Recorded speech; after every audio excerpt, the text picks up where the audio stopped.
Uma notícia bombástica esse ano reacendeu a expectativa de milhões no mundo todo. A Fox News anunciou que pesquisadores podem estar diante da possível localização de um dos artefatos mais lendários, mais misteriosos e contestados de toda a história humana. A Arca de Noé. Sim, aquela mesma. O barco gigantesco que, segundo a Bíblia, salvou a humanidade e os animais do maior desastre já registrado.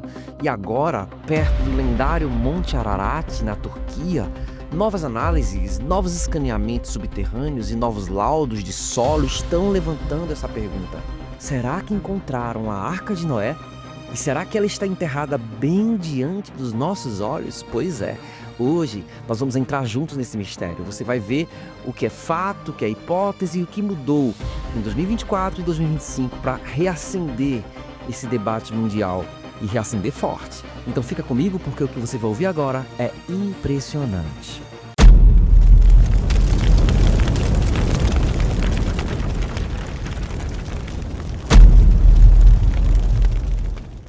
A história de uma grande inundação que destruiu quase toda a humanidade, preservando apenas um homem justo e sua família e um conjunto de animais, aparece em diversas culturas espalhadas pelo mundo, muito além do relato bíblico de Noé.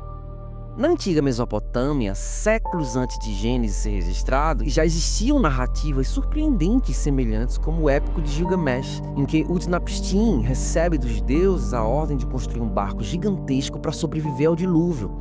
Alguns textos sumérios e acadianos também descrevem um herói sobrevivente chamado Ziusudra, reforçando a ideia de que um grande evento de inundação marcou profundamente a memória coletiva daqueles povos. E esses relatos, eles compartilham elementos como a intervenção divina, o julgamento, a construção de uma embarcação colossal e o reinício da humanidade após as águas baixarem. E o mais fascinante é que histórias de um dilúvio catastrófico não se limitam ao Oriente Médio.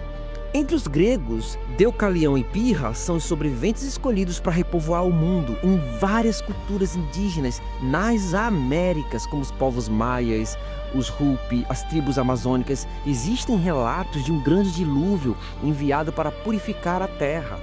Na Índia, o mito de Manu conta que um peixe divino avisou sobre as águas que viriam, instruindo-o a construir um barco.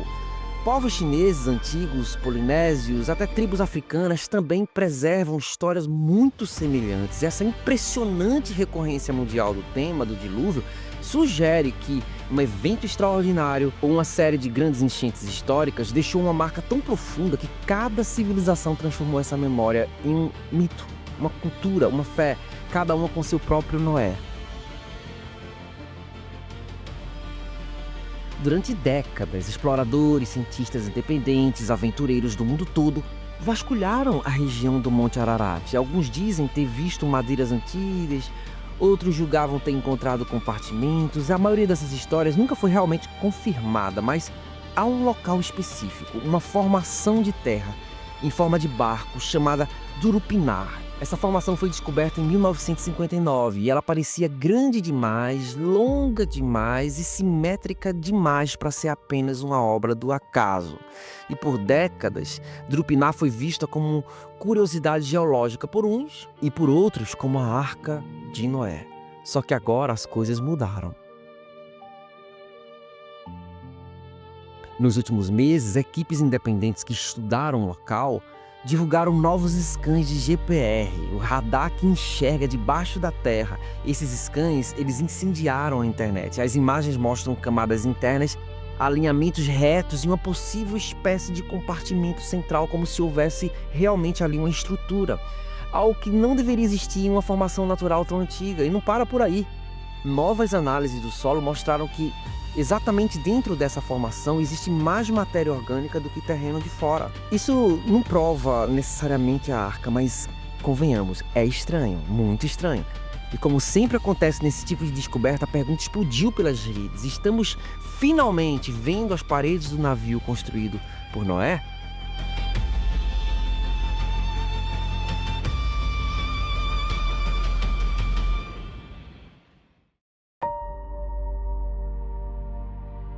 Outra novidade importante, vejam só, a imprensa turca e os veículos internacionais confirmaram que equipes estão preparando novas escavações controladas lá na área. E isso é gigante, porque até agora a maior parte dos estudos sobre a Arca vinha de uma observação superficial, uma coleta isolada de amostras, muita especulação. Só que agora, pela primeira vez em anos, existe uma movimentação para algo realmente sério, uma escavação arqueológica real, com ferramentas, com protocolos, registro estratigráfico e a possibilidade ainda pequena de encontrar madeira, artefatos ou qualquer indício de construção humana. E se isso acontecer, o jogo muda completamente, para um lado e para o outro. Mas nem todo mundo está empolgado. Muitos arqueólogos e geólogos do mundo acadêmico continuam céticos. Eles afirmam que essas formações em forma de barco, elas acontecem naturalmente. Algumas camadas internas podem ser dobras geológicas, matéria orgânica no solo não prova absolutamente nada, e a única prova real seria madeira datada com contexto arqueológico claro. É como se dissessem em outras palavras: legal, mostrem algo que possa ser analisado em laboratório, e até agora isso não aconteceu. Mas o debate está mais quente do que nunca, porque de um lado esses exploradores e pesquisadores independentes estão dizendo: estamos perto, isso está muito estranho para ser natural.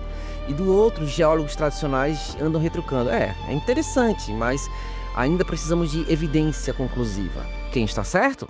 Ninguém sabe, mas para os que creem na Bíblia, essa descoberta é só uma questão de tempo.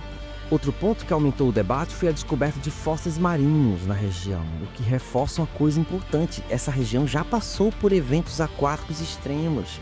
E isso alimenta o imaginário, alimenta a discussão, alimenta o mistério. Para que o mundo aceite a existência da Arca, seriam necessários 3 elementos: madeira identificada em contexto original, ou seja, uma madeira que possa ser escavada, certificada, examinada por laboratórios independentes. Também é preciso uma datação confiável, geralmente a de radiocarbono. Mesmo que não fosse exatamente da época de Noé, já seria extraordinário encontrar uma embarcação pré-histórica naquela altitude. E também encontrar uma estrutura intencional, uma junta, um encaixe, um corte, resto de pregos, amarras, cavilhas, algo que mostre a construção, não apenas natureza. E até agora, esses pontos ainda não foram atingidos, mas pela primeira vez em muito tempo parece que existe uma chance real de descobrirmos algo sólido nos próximos meses ou anos, e isso está deixando muita gente ansiosa. E então, será que ali é a Arca, sim ou não? Pois é, a resposta mais honesta hoje é: não sabemos, mas esse é o momento mais promissor em décadas. As novas imagens, os novos dados do solo e as movimentações de escavação, elas reacenderam a esperança e a polêmica de uma maneira inédita. Se a Arca sobreviveu a milhares de anos, se ela ainda está lá enterrada, talvez estamos vivendo exatamente o período em que a humanidade vai finalmente descobrir. E se não existe nada ali além de rocha e argila? A busca continua sendo válida. Então agora eu te pergunto: e se debaixo daquelas montanhas geladas houver mais do que pedra? E se a gente está prestes a abrir um dos capítulos mais importantes da arqueologia mundial? O que você acha? Você acha que a Arca está lá ou é só poeira nos nossos olhos, né? Deixa aí nos comentários, compartilha esse vídeo e se inscreve para acompanhar novas descobertas, porque acredite, isso ainda vai dar muito o que falar.